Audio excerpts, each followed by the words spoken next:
Okay.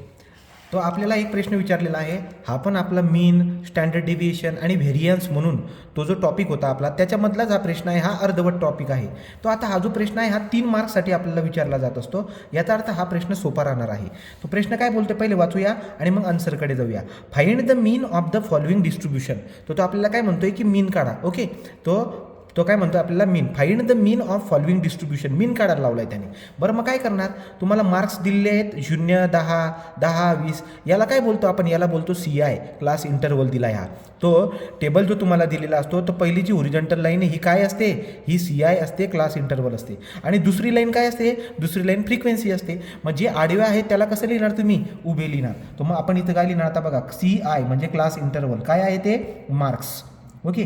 नंतर आपण दुसऱ्या याच्यामध्ये काय लिहिणार बरं का, तर हे जे नंबर ऑफ स्टुडंट आहेत यालाच आपण फ्रिक्वेन्सी बोलतो. तो नंबर ऑफ स्टुडंट बोला किंवा त्याला आपण फ्रिक्वेन्सी बोलणार FI. त्याला आपण डायरेक्ट लिहू FI. ओके.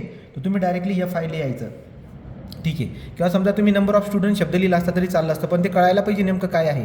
तो मार्क्स म्हणजे हे पहिली जी आडवी लाईन असते हे आपला क्लास इंटरवल असतो, त्याला CI बोलतोय. दुसरी जी ही लाईन असते याला फ्रिक्वेन्सी बोलतात, त्याला मी FI दाखवतोय. ओके. मग चला बरं लिहून घेऊया. CI काय काय दिलं आहे, 0 ते 10.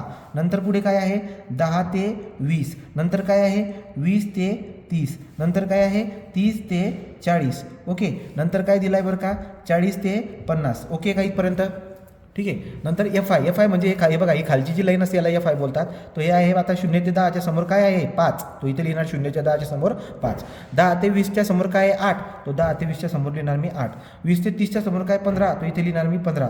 30 ते 40च्या समोर लिहिणार 16. तो इथे असणार आपला 16. 40 ते 50 समोर लिहिणार 6. तो 6. या पद्धतीने आपण FI लिहून टाकतो, ठीक आहे. तो CI दिला आहे, FI दिलेला आहे, राईट.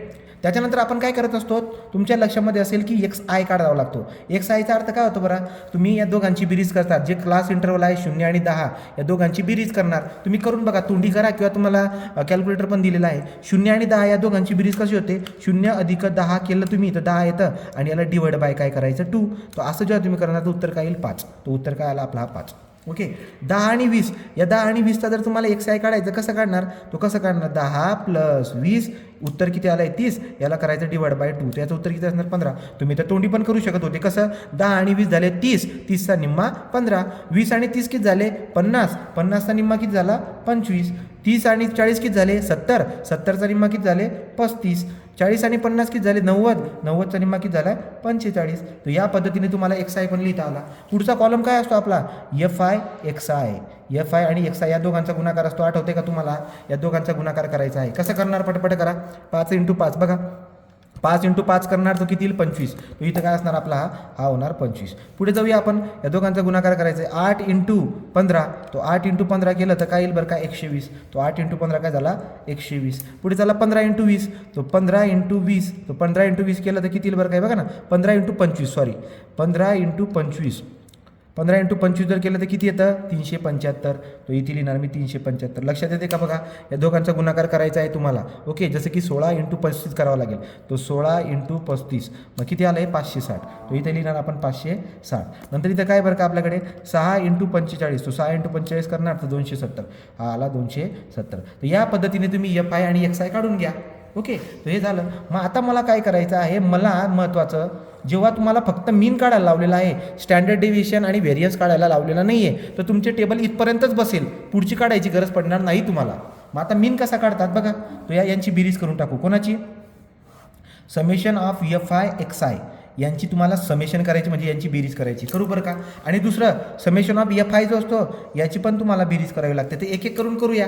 FI आणि XIच्या व्हॅल्यू या दिलेल्या ज्या आहेत, या ज्या व्हॅल्यू दिलेल्या आहेत 25, ठीक आहे का, 20, 375, 560, 270 या सगळ्यांची बेरीज जर आपण केली तर याला बोलतात समेशन ऑफ FI XI. मग करा बरं कसं येईल, मग 25 + 120 + 375 + 560 + 270 हे झालं आपलं 1350.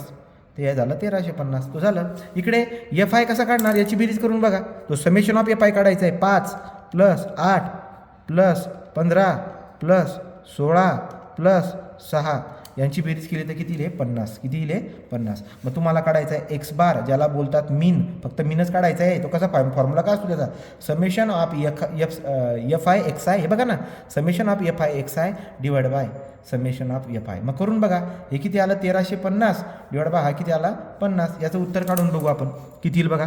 तो 1350 डिवाइड बाय काय आहे हा 50. तो याचं उत्तर किती येईल, याचं उत्तर येते 27. तो आपला आन्सर काय आलं 27. तो जेव्हा फक्त मीन काढायला लावलेला आहे, असा टेबल दिलेला आहे, या पद्धतीने तुम्ही आन्सर काढायचं. तो फायनली एक्स आय ज्याला आपण एक्स बार ज्याला आपण मीन बोलतो, याचं उत्तर 27 आलेलं आहे. असं करून घ्यायचं आणि असा बॉक्स करून द्यायचा. तुम्हाला या टेबलला तो 3 मार्क देईल. ठीक आहे, तो या टेबलला तो 3 मार्क